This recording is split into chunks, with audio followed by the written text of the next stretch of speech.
Picture 10 or 20 years from now, looking back on your life, would you be proud or crushed by regrets? For me, it's the what ifs that hurts me the most. What if I had started that business? What could have happened? What if I had traveled all around the world? What could have happened? For years, I wanted to start a YouTube channel, but work, fear, and life got in the way. I even tried to make my first video, but my audio flow crashed my motivation and I gave up. What if I had just get started? Maybe you know the feeling, but that ends today. No more excuses. It's time to stop dreaming and start doing. It's time to go all in.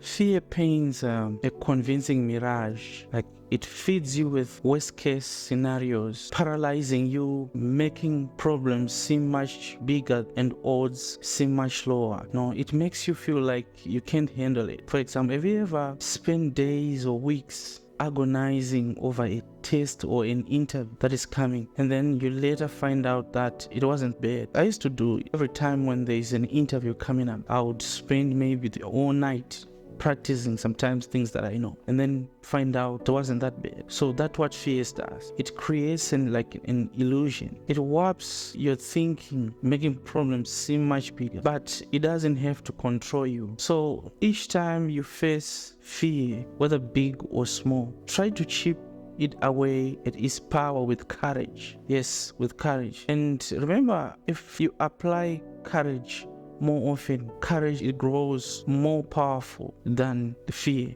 And being courageous doesn't necessarily mean you're not fearless. It just means you're doing it anyway, despite the circumstances you're facing. So take a few minutes to write your own fears down and then try to think about why they scare you. Like on your left, you write the fears that you have. And then on your right, you write the courageous steps that you're going to take to overcome the fear you're facing. Like, for example, what I used to do myself. There was a time like I want to work on ABC company. It's known as to be a highly competitive company with smart engineers. And I was scared to apply. It was so terrifying. So I apply courageous steps by taking the first step, that is application. That's an example that I'm giving. So you might have your own fears. So take your own fears and then apply courageous steps. Because the very first step of success is to overcome fear and take a step, because you need to try. Trying is a form of success in itself. So you have to try. Waiting for the perfect moment is one of the most common enemies of progress, because it leads to procrastination. You don't have to feel ready in order for you to start. You just need to take action. Start small. Focus on consistency. Execute those tiny habits. Execute those small goals. Don't overthink. Schedule 15 minutes a day and block it off. Label it as non-negotiable tasks. And after initiating action, you enter a phase that I call a messy phase. And this phase is hard. You are tempted to look back or give up because you are seeing slow or invincible progress. You face a lot of criticism from family or friends. That's why it's important to surround yourself with people who align with your vision, people who support you. So in this phase, there's no solution. You just need to embrace it. You begin to feel this heat. You begin to feel discomfort. You are stretching beyond your boundaries. You're coming out of your comfort zone. So there's nothing to do in this phase but just to be persistent. Embrace this phase.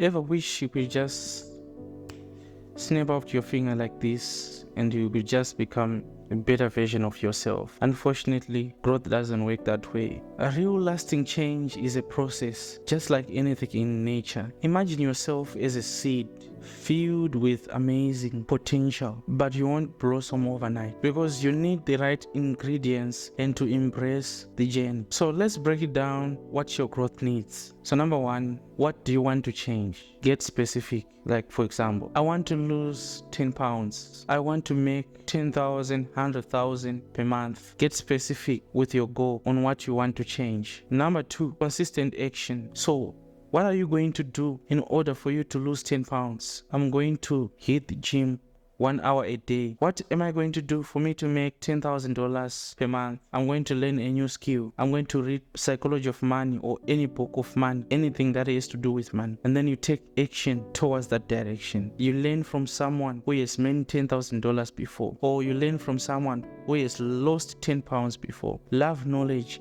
Pursue someone that have achieved the goal that you want to achieve. Number 3, don't fear the waiting. There are going to be setbacks and challenges. Bad things are going to happen, but they are not going to derail you. They're just there to make you strong. You just have to overcome them. Number 4, celebrate the blooms. Acknowledge even small progress. Let's say that you have difficulty in communicating with people and you manage to speak calmly in a certain conversation. Celebrate that. Let's say you're on your goal to make $10,000, $100,000 a month. Maybe you just made $100. Celebrate that. On your way of losing 10 pounds, maybe you lost 1 pound a week. Celebrate that. No matter how small it is, celebrate that. Because this what brings motivation. It will motivate you further, seeing these results. Trust me, there are days where the last thing you want to do is water the seed of change. But the ones who keep on tending themselves with patience and kindness are the ones who truly bloom. So